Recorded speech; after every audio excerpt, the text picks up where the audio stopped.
Simple tutorial. Good morning students, welcome to SST So Simple tutorial. हमने पिछले class में making a socialist society के तहत centralised planning के बारे में पढ़ा। हमने देखा कि सेंट्रलाइज्ड प्लानिंग से सोवियत यूनियन में इकोनॉमिक ग्रोथ आया। आज हम पढ़ेंगे यूनिट 4.3 स्टालिनिज्म एंड कलेक्टिवाइजेशन। जैसा कि मैंने पिछले वीडियो में बताया था, लेनिन 1924 में चल बसे। उनके सक्सेसर बनने के लिए दो लोग दावेदार थे। सक्सेसर का मतलब उत्तराधिकारी। एक थे ट्रॉट्स्की अक्टूबर रिवॉल्यूशन वाले और दूसरे थे स्टालिन। ठीक है, दोनों के बीच विचारों में बहुत मतभेद था, इसीलिए दोनों के बीच काफी समय तक संघर्ष हुआ और ये 1929 तक चला। लास्टली 1929 में स्टालिन ही रशिया के रूलर बने। अब उनके सामने काफी प्रॉब्लम्स थी। उनके सामने सबसे बड़ी चुनौती तो रशिया के इकोनॉमिक डेवलपमेंट को लेकर थी, इसीलिए उन्होंने 5 ईयर प्लान शुरू किया। रशिया में जो 5 ईयर प्लान बनाई गई थी, उसके अंतर्गत इंडस्ट्री और एग्रीकल्चर दोनों के लिए डेवलपमेंट की प्लानिंग की गई थी और इस तरह देश की हालत सुधारने की कोशिश की गई थी।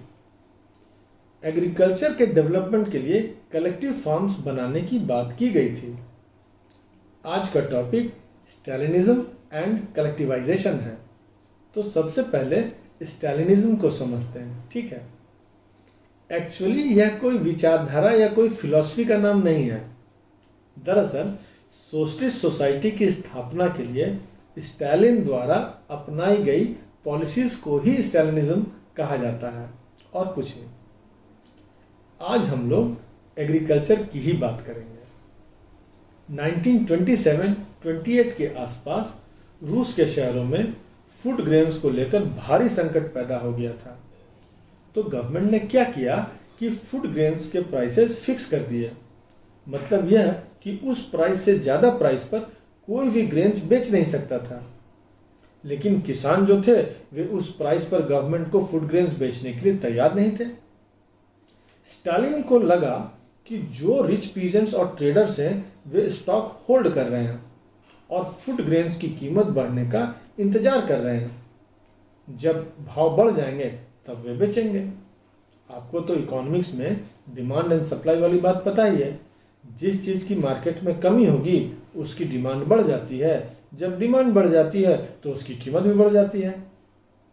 तो स्टालिन ने सोचा कि स्थिति को कंट्रोल करने के लिए ट्रेडर्स के पास जो ग्रेन्स है उसे जब्त करना जरूरी है।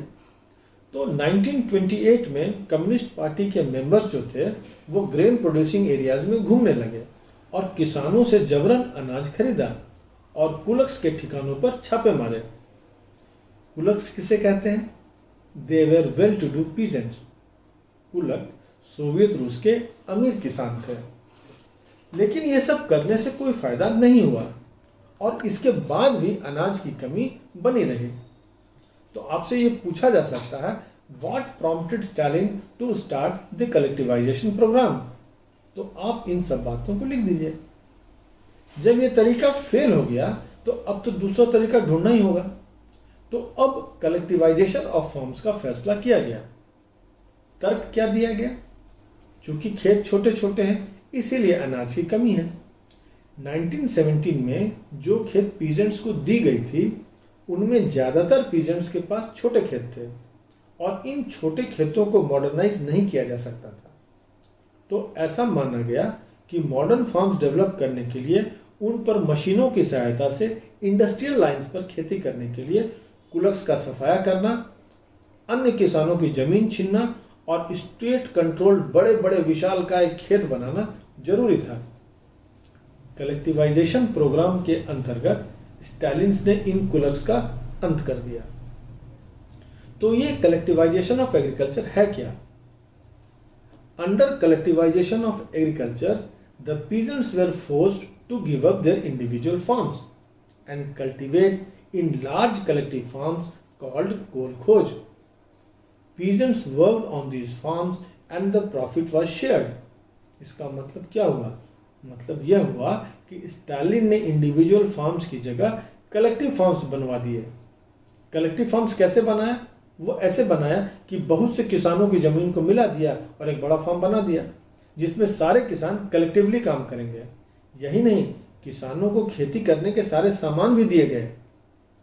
किसान कोल खोज में काम करते और उनके प्रॉफिट को सारे किसानों को बांट दिया जाता था। इस कलेक्टिवाइजेशन प्रोग्राम का छोटे बड़े सभी किसानों ने विरोध किया।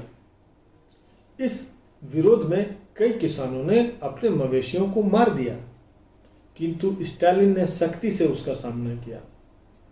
विद्रोही कुलक्स और पीजेंट्स को लाखों की संख्या में बंदी बनाया गया, हजारों को गोली से उड़ा दिया गया, कुछ को तो डिपोर्ट भी कर दिया गया, मतलब देश से निकाल दिया गया।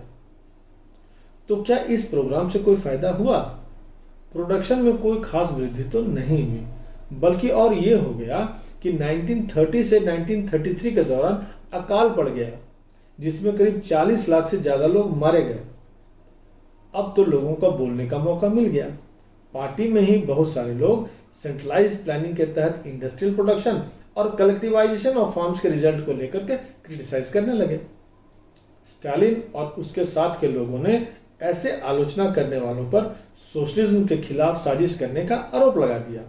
ऐसा तो होता है। आपको याद होगा रॉबस्पियर के पॉलिसीज की आलोचना करने वालों को रॉबस्पियर ने क्या कहा कि ये तो एनिमीज ऑफ रिपब्लिक है, और फिर उनका क्या हुआ आप जानते ही हैं। स्टालिन ने क्या किया? 1939 तक ऐसे 20 लाख से ज्यादा लोगों को या तो जेल भेज दिया या लेबर कैंप्स भेज दिया। तो बच्चों, ये कहानी है कलेक्टिवाइजेशन ऑफ एग्रीकल्चर की। आई होप आपको ये कहानी समझ आ गई होगी। Students, now you should be able to answer these questions. 1. Who succeeded to power after Lenin? 2. What do you mean by kulaks? 3. What is meant by collectivization of agriculture? 4. Why did Stalin introduce the collectivization program? अब next class में हम लोग क्या पढ़ेंगे? हम लोग पढ़ेंगे unit 5, the global influence of the Russian revolution and the USSR. Till then, keep reading and have a nice time. Thank you.